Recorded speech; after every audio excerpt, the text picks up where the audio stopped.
tinha que ser forte, o que exigia uma haste robusta e curta. E com hélice tão grande, exigindo maior distância do convés, era preciso um projeto que acomodasse ambos. Os engenheiros da Vought projetaram asas especiais que se tornaram a marca registrada do F-4U Corsair. Este desenho de asa curva permitia que as hélices tivessem espaço no convés, enquanto forneciam a força necessária ao trem de pouso. Além disso, as asas melhoravam a aerodinâmica da aeronave, pois estavam ligadas à fuselagem, aumentando assim a velocidade geral. Este não era o primeiro uso eficaz deste projeto de asas. Os bombardeiros Junkers Stuka também usavam este conceito. Com este modelo de asas, o Stuka mergulhava para o solo em um ângulo de 90 graus.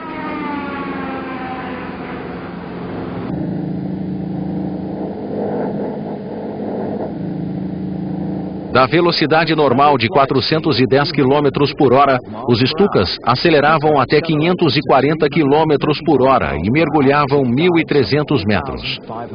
Sua habilidade de fazer este mergulho vertical controlado permitia aos Stukas lançarem bombas com mais precisão que qualquer outra aeronave durante a guerra na Europa. Chegando à altitude pré-determinada, o piloto começava a subida automática. Isso voltava a nivelar o Stuka em 6G, numa queda de mais 450 metros durante o processo.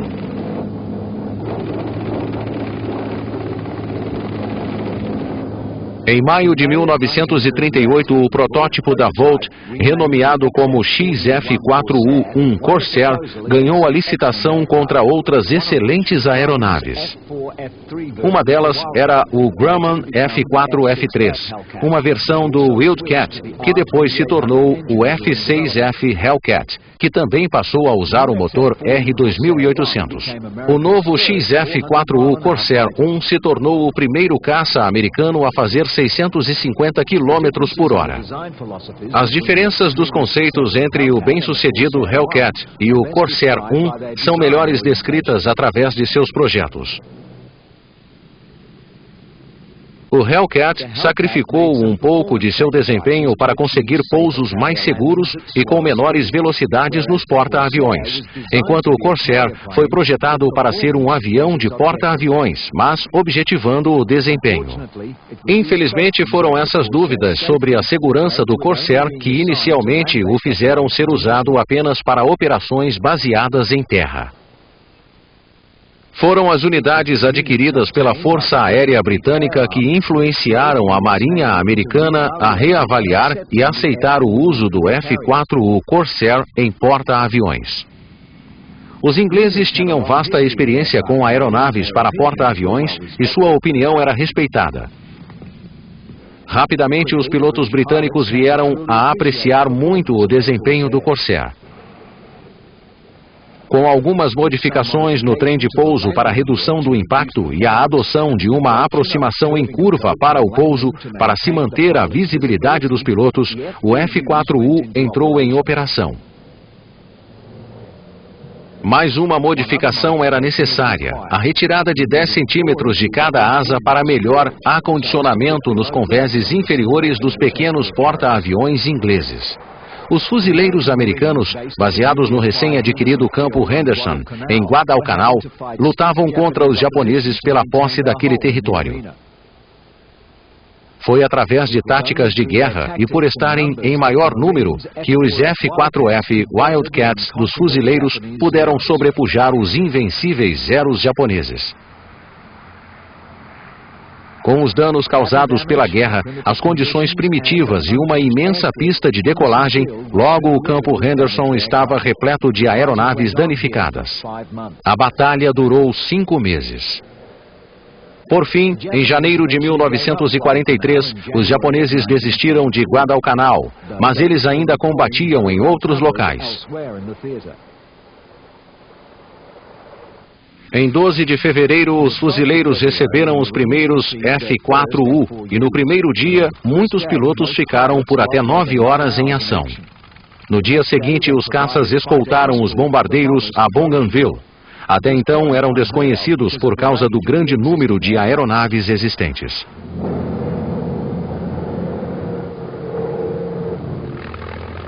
Logo, os pilotos da Marinha diziam estar pilotando os melhores caças do mundo. Para apoiar essa afirmação, em um confronto em Guadalcanal, 68 aeronaves japonesas foram abatidas por apenas 11 Corsairs. Os Corsairs não eram apenas excelentes caças, eles também eram usados com eficácia para apoio em terra e serviços da Marinha Mercante.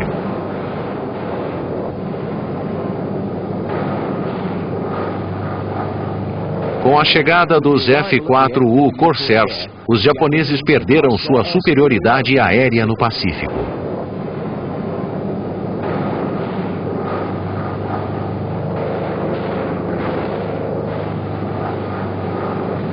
Pelos resultados britânicos e os relatórios entusiásticos dos fuzileiros no Pacífico, a Marinha Americana começou a reavaliar o F-4U em abril de 1944 e, por fim, eles foram liberados para uso em porta-aviões.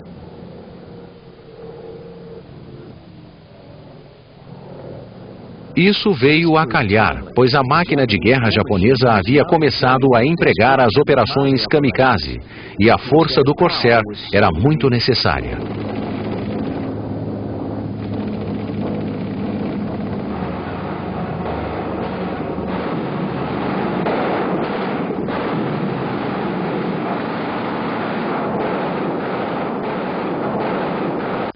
Em junho de 2000. Durante o curso das campanhas do Pacífico, os Corsairs mantiveram uma taxa de perdas de 11-1, um legado impressionante mesmo para os padrões atuais. O final da guerra coincidiu com o avanço da tecnologia dos motores. Os novos motores a jato estavam em alta e as hélices estavam ultrapassadas. Os orçamentos de guerra sofreram cortes e, em uma jogada para satisfazer a requisição de equipamentos para seus aviões, os ingleses foram obrigados a lançar seus F-4U no mar. Comparando os melhores aviões da época, o Corsair era apenas 50 km por hora mais lento que o Phantom, mas tinha quase o dobro de alcance e podia levar muito mais carga. Como sinal de sua habilidade, os fuzileiros e a Marinha mantiveram seus F-4U, quando a maioria dos outros modelos era simplesmente descartada.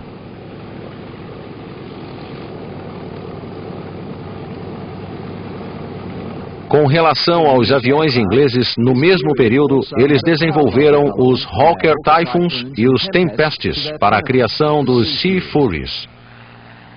No final da guerra, a maioria dos caças estava maior e mais potente. Os modelos Hawker usavam motores alinhados e giratórios e se tornaram aeronaves muito potentes.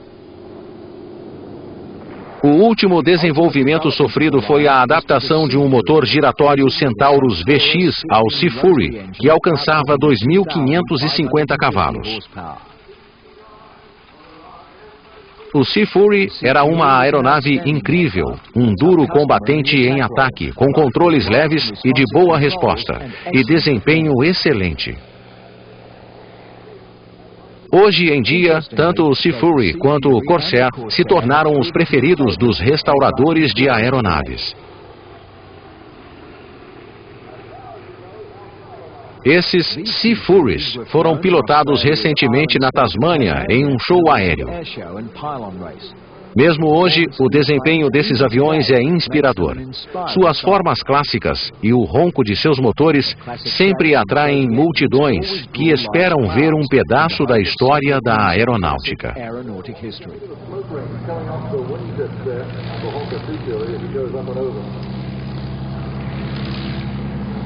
Durante a Guerra da Coreia, houve alguns relatos de ataques desses aviões aos jatos MiG-15. Um deles fala sobre 8 MiGs que tentaram derrubar 4 FB-11 Sea Furies e a perda de 2 jatos diante dos canhões dos aviões a hélice.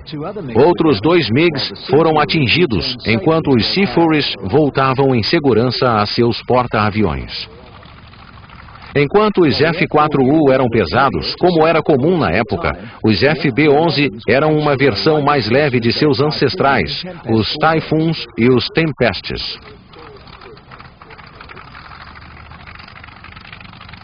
Na Coreia, os esquadrões de ataque de Corsairs e bombardeiros Douglas eram usados eficazmente para apoio em terra e missões noturnas de bombardeio. Por sua grande capacidade de carga e precisão para apoio em terra, os Corsairs realizaram a maioria dos transportes e envio de suprimentos chineses. A combinação das aeronaves americanas e seus porta-aviões deu aos americanos e seus aliados uma grande supremacia aérea. Os esforços dos fuzileiros na Coreia brilharam com os méritos do Corsair. Os aviões lidavam com condições extremamente precárias com facilidade, mas o frio era outro problema. Com temperaturas muito baixas, os aviões congelavam e mesmo os chineses pouco podiam fazer quando esfriava muito. Como símbolo de seu valor durante os 10 meses de guerra, os Corsairs realizaram 82% das missões de apoio tático e um esquadrão realizou cerca de 1.100 missões em um mês.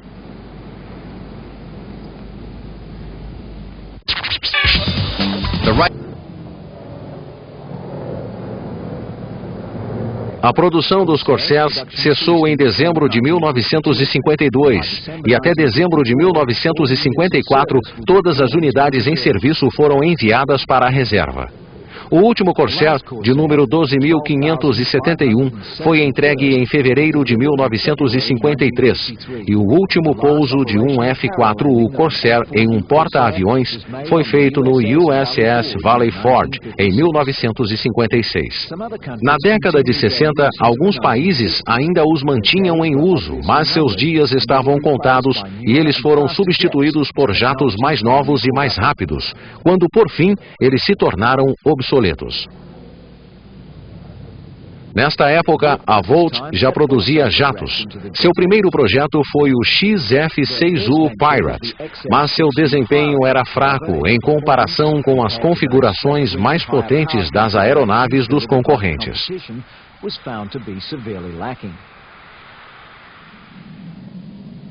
Na época em que o Pirate estava pronto para entrar em produção, seu sucessor, o XF-7U-1 Cutlass, já voava há mais de um ano. O caça naval F-7U Cutlass, de asas radicais e sem cauda, voou pela primeira vez em 1948 e o primeiro F-7U-3 debutou em dezembro de 1951. O Cutlass voltaria a ter problemas por ser menos potente, embora isso provavelmente fosse um reflexo do estágio de desenvolvimento dos motores a jato da época. Ele deixou de ser produzido em 1954 e foi retirado de serviço em 1957. Em maio de 1953, a Volt, então uma subsidiária da United Aircraft, fechou o contrato para a criação de um novo caça diurno contra 7 concorrentes. O novo caça, o XF-8U-1 Crusader supersônico, fez seu voo inaugural em 25 de março de 1955. De novo, a Volt usou um novo conceito para vencer a concorrência, a asa de incidência variável.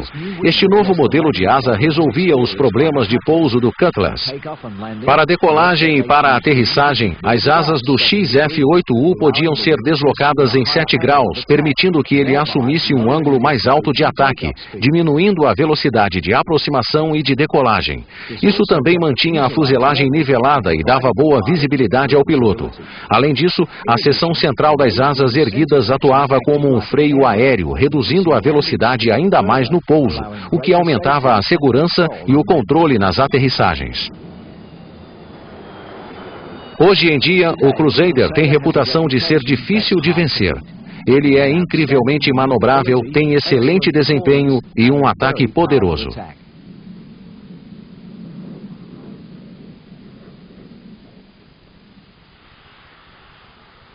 Em 1956, a Marinha Americana voltou a abrir licitação para caças de interceptação. Desta vez, a proposta da Volt foi o XF-8U-3 Crusader 3. Durante os testes de voo, este avião chegou à velocidade Mach 2.2 e a uma altitude de 27 mil metros. O Crusader 3 nunca foi forçado até seu limite por causa das limitações na montagem do para-brisa. Mas sem essas limitações, ele poderia ter chegado a velocidades de Mach 2.7 ou 2.9 a 9 metros de altitude. Infelizmente para a Volt, o avião McDonnell F-4 Phantom venceu a concorrência.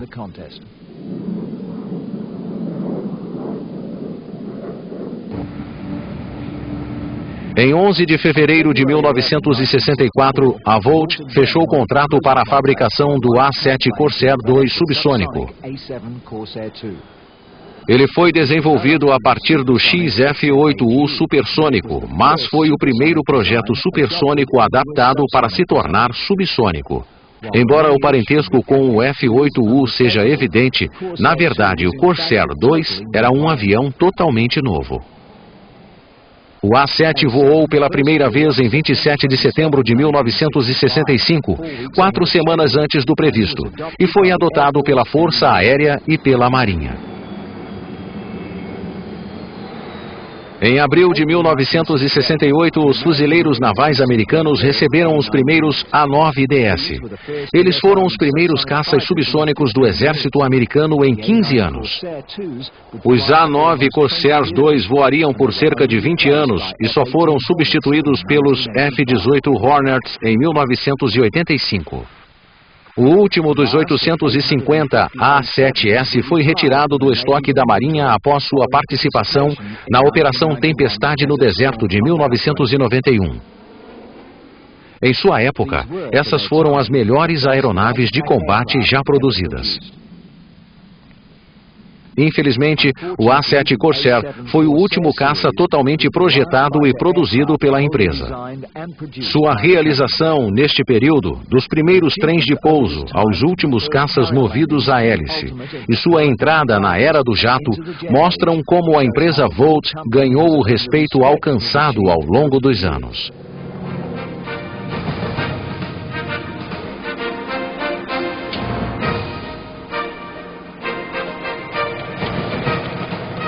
Assim concluímos este episódio de Voando no Tempo. Assista ao próximo programa, quando nossas câmeras voltarão a mostrar as grandes realizações da história da aviação.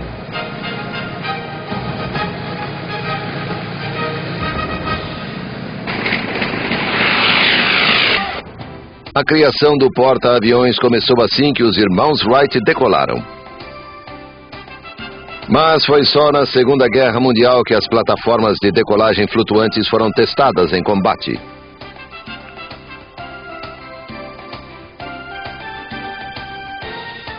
Os navios passaram por um processo de evolução, mas a aeronave foi ainda mais aperfeiçoada para ser útil no mar.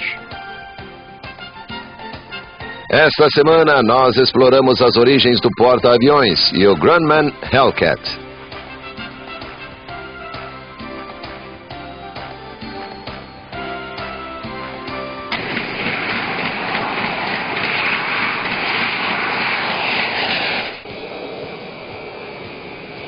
Este é um Grumman F-14A Tomcat. É uma das melhores armas da atualidade. Foi criado no fim dos anos 60 para substituir o F-4 Phantom.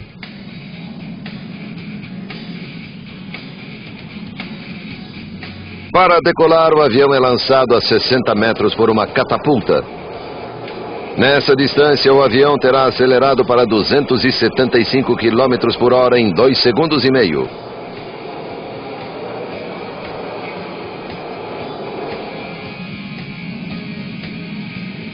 O grande caça Tomcat é considerado um ícone por muitos aviadores. Mas esta não é a primeira lenda a ser criada pela Grumman.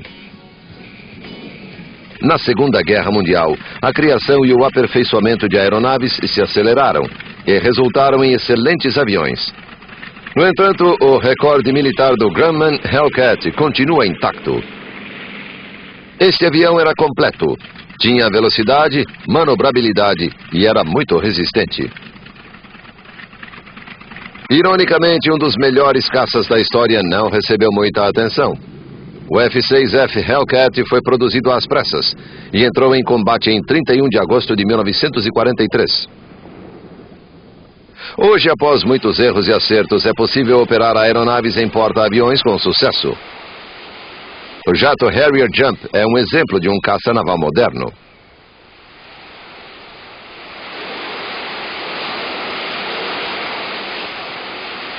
Embora não tenha sido feito apenas para porta-aviões, o Harrier fica à vontade no mar. Capaz de decolar e aterrissar na vertical, exige apenas um pequeno porta-aviões.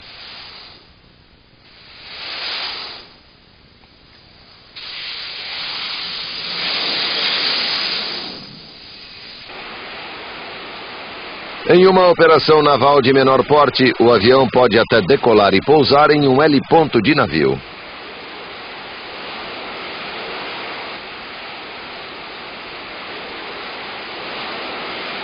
Em 1909, nós mal sabíamos construir veículos de 4 rodas movidos a petróleo, ou carros, como eles ficaram conhecidos.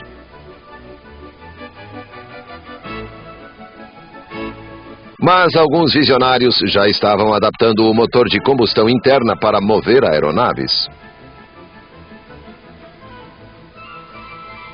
Na Virgínia, durante um dos voos do Kitty Hawk dos irmãos Wright, o tenente naval George Sweet disse: "A Marinha precisa ter isso.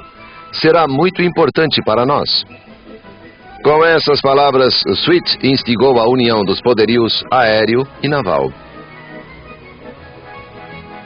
As primeiras tentativas das aeronaves da Marinha se concentraram em decolar e aterrissar na água. Em 1910, também na Virgínia, o piloto civil Eugene Haley testou a ideia de decolar de um navio e pousar em terra firme. Ele usou uma rampa de madeira construída na proa de um cruzador como pista para um Curtiss de 50 cavalos. Ele conseguiu. E 2 meses mais tarde tentou decolar em terra firme e aterrissar em um navio. Mais uma vez, ele conseguiu. O avanço seguinte na utilização de aeronaves no mar aconteceu em 1921, quando a Marinha Americana realizou testes de bombardeio em navios capturados. O brigadeiro-general Billy Mitchell supervisionou a operação. Os jornais anunciaram que, com uma arma tão devastadora como um avião, os dias do encouraçado estavam contados. A Marinha lembrou à imprensa e ao povo que o encouraçado usado no teste era um alvo fácil. Ele não revidou os tiros e nem tomou qualquer atitude defensiva. Em 1922, o encouraçado Júpiter foi transformado no primeiro porta-aviões dos Estados Unidos e foi rebatizado de USS Langley.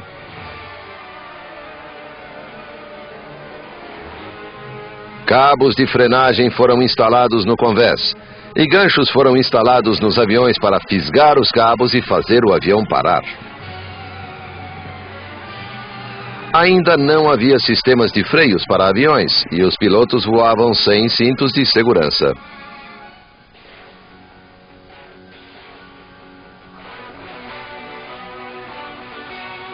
Logo surgiu o primeiro de muitos problemas. Os trens de pouso dos aviões não eram fortes o bastante para suportar as aterrissagens bruscas. Os pilotos, temendo perder os cabos e cair no mar, aterrissavam de forma violenta.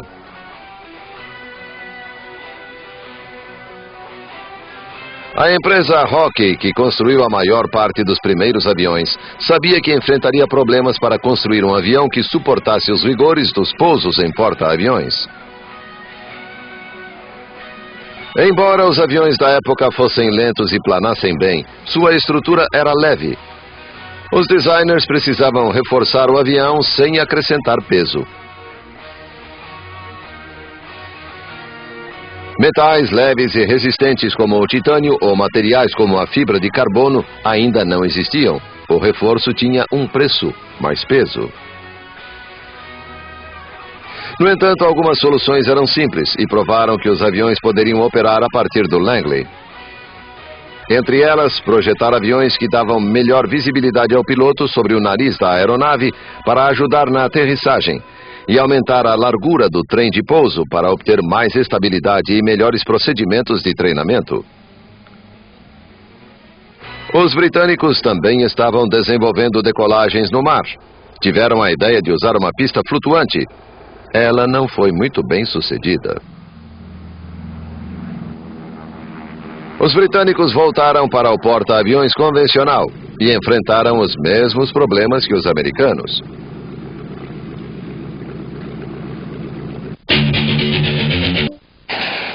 As aeronaves dos porta-aviões Saratoga e Lexington foram as primeiras a mudar o modo como as batalhas navais seriam travadas no futuro. O local das batalhas era o norte da Austrália, no Mar de Coral. Pela primeira vez na história, uma batalha naval foi travada apenas por aviões. Uma força japonesa passava pelo norte de Nova Guiné para ocupar Port Moresby. Se eles conseguissem, teriam uma plataforma para invadir a Austrália. A batalha foi violenta e houve muitas baixas em ambos os lados.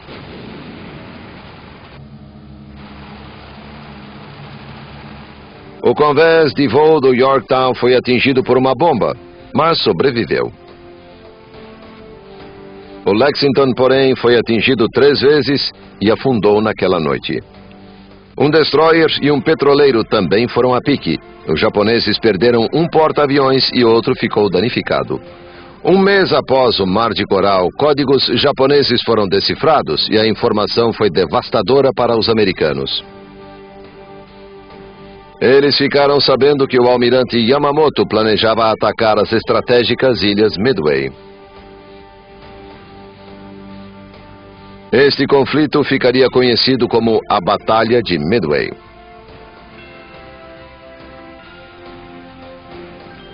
Tudo parecia estar contra os americanos. Eles não tinham encouraçados. Os japoneses tinham 9. 8 cruzadores americanos contra uma força de 15 cruzadores japoneses. Os porta-aviões americanos Hornet, Yorktown e Enterprise enfrentariam 4 porta-aviões japoneses. Mas os americanos tinham uma vantagem, o elemento surpresa. O Japão ignorava a existência dos porta-aviões americanos. Quando eles atacaram, os japoneses foram pegos com os convéses de voo repletos de aviões, combustível e explosivos. Na confusão, eles não conseguiam decolar rapidamente.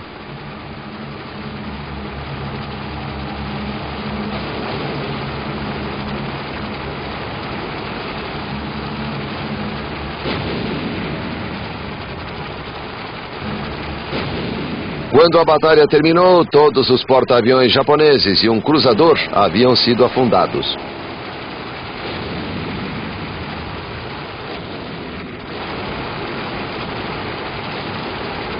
Os americanos se saíram melhor, mas ainda perderam o porta-aviões Yorktown com mais de 100 aeronaves. Foi a segunda vez que as aeronaves foram cruciais em uma batalha naval. Agora seria preciso criar aeronaves específicas para os porta-aviões. 26 de junho de 1942. Logo após a Batalha de Midway, um novo avião saiu da fábrica Grumman. Alguns o viram como um irmão maior do Grumman Wildcat, mas ele era um caça totalmente novo. Ele foi projetado para enfrentar o impressionante Mitsubishi Zero japonês. O Zero foi superior aos outros durante um bom tempo. Ele voava mais alto, mais rápido, tinha mais agilidade e poder de fogo que todos os outros aviões de 1940 a 1943.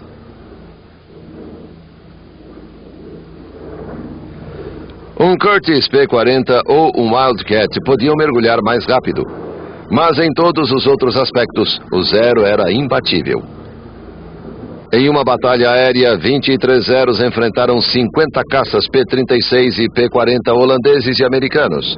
Os Zeros derrubaram mais da metade deles e perderam apenas 3 aviões.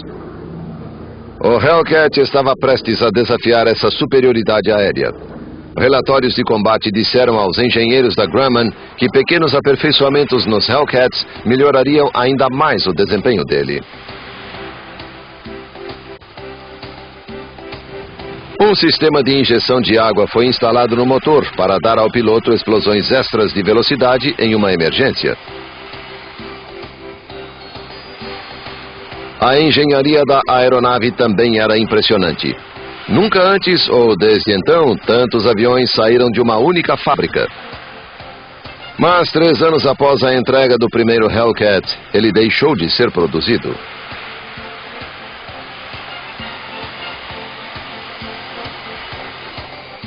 Durante a produção, mais de 12 mil aeronaves foram construídas. Havia apenas 2 subtipos de Hellcat.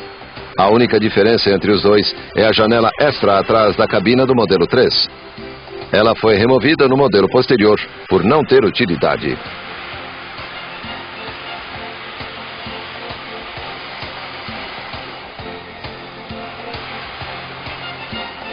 Por não fazer submodelos que exigiriam um reequipamento demorado, a Grumman conseguiu produzir tantas aeronaves em uma única fábrica.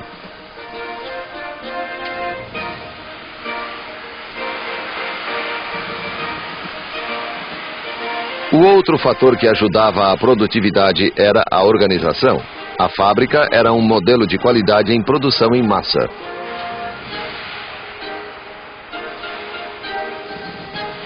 Durante a produção de Hellcats, nem o esquema de cores foi modificado. Apenas uma mudança foi feita naqueles 3 anos. A camuflagem original em 3 tons de azul deu lugar a um azul marinho tão escuro que às vezes parecia preto. O primeiro Hellcat foi entregue à Marinha em 16 de janeiro de 1943.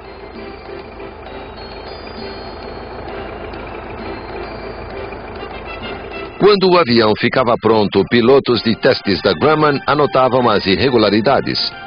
Era um trabalho perigoso, mas havia muitas mulheres entre os pilotos de testes. Isso não era muito incomum, já que mulheres costumavam levar aviões de todas as fábricas americanas até as bases das quais os aviões partiriam para seus combates.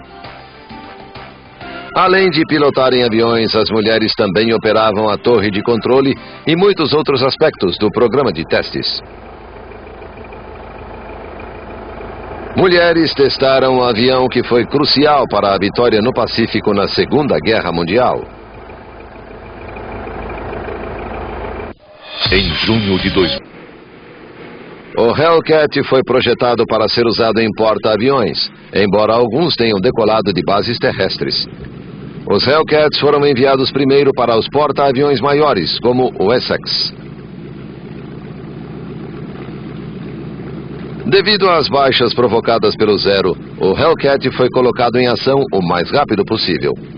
Eles literalmente lotavam os porta-aviões com Hellcats. Em 5 de abril de 1943, um esquadrão de Hellcats derrubou o primeiro Zero e teria a supremacia aérea até o fim da guerra.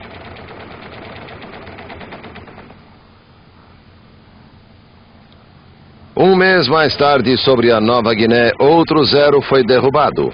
O placar, 12 Zeros derrubados contra 4 Hellcats. O Hellcat era fácil de pilotar e muito estável para atirar. O mais importante é que o desempenho dele era excelente tanto em baixas quanto em grandes altitudes. A filosofia da Grumman ao projetar o Hellcat era fazê-lo forte, fazê-lo simples e fazê-lo funcionar.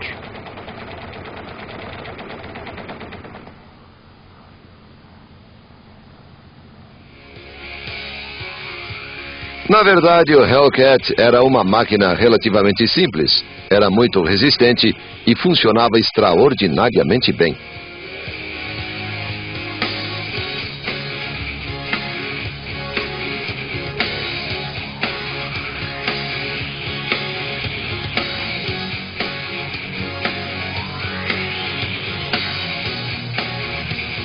O Hellcat ficou famoso por conseguir levar o piloto para casa, mesmo após ser intensamente atingido.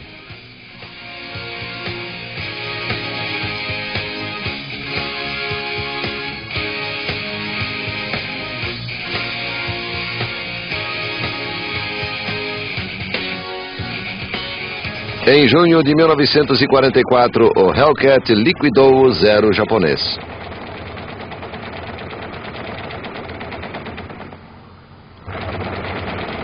Foi na Batalha das Filipinas, descrita por um piloto americano como a Grande Matança das Marianas. No fim do dia, os japoneses haviam perdido 356 aviões. Os aliados perderam apenas 16. Foi o maior número de aviões derrubado pelos americanos em um único dia. Sem o Hellcat, o domínio do Zero japonês poderia ter mudado os rumos da guerra.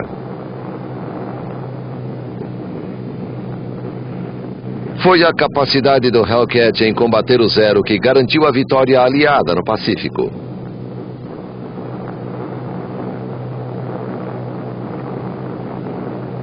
As estatísticas do F-6F Grumman Hellcat são impressionantes. Seu índice de guerra era de 19 contra 1.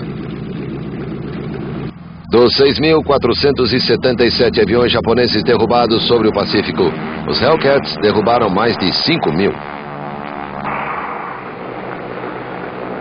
O Hellcat possui uma envergadura de quase 13 metros e uma fuselagem com mais de 10 metros de comprimento. O motor do primeiro modelo era um R2800 Pratt & Whitney radial de 2.000 cavalos de força. Os Hellcats tinham 6 metralhadoras Browning de meia polegada com 400 tiros cada. Alguns tinham 2 canhões de 20 mm, 4 metralhadoras de meia polegada e 6 foguetes sob as asas.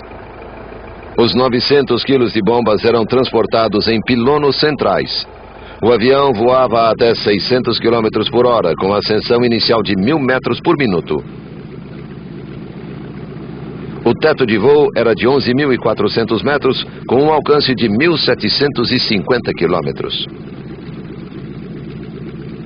Após a guerra, a empresa Grumman continuou construindo aviões de combate. Em dezembro de 1957, a Marinha Americana escolheu a Grumman para fabricar uma nova aeronave de ataque, de longo alcance e baixa altitude, o A-6 Intruder. Em 19 de abril de 1960, o Intruder decolou pela primeira vez. Foram produzidos 482 aviões deste modelo.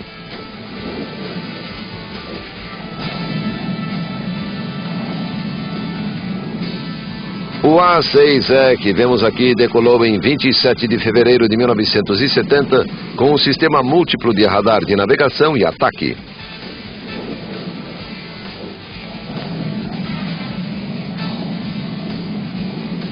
O A-6E recebeu uma asa composta para aumentar a vida útil do avião em mais 20 anos. Ele também possuía um sistema múltiplo de radar. O radar de rastreamento terrestre de alta resolução também fornece gabarito de segurança para a navegação em baixa altitude.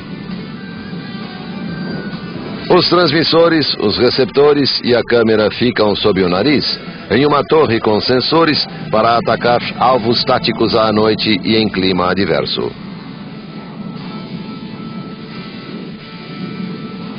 O A-6E pode lançar todas as armas ar-terra do arsenal da Marinha, desde bombas comuns até mísseis de ataque terrestre, incluindo o míssil AIM.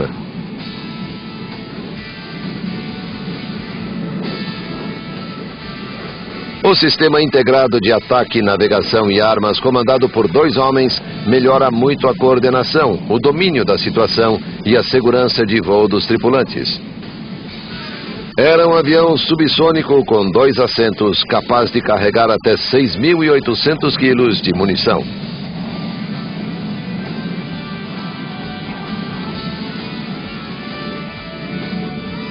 O A-6 foi um grande avanço entre as aeronaves para porta-aviões.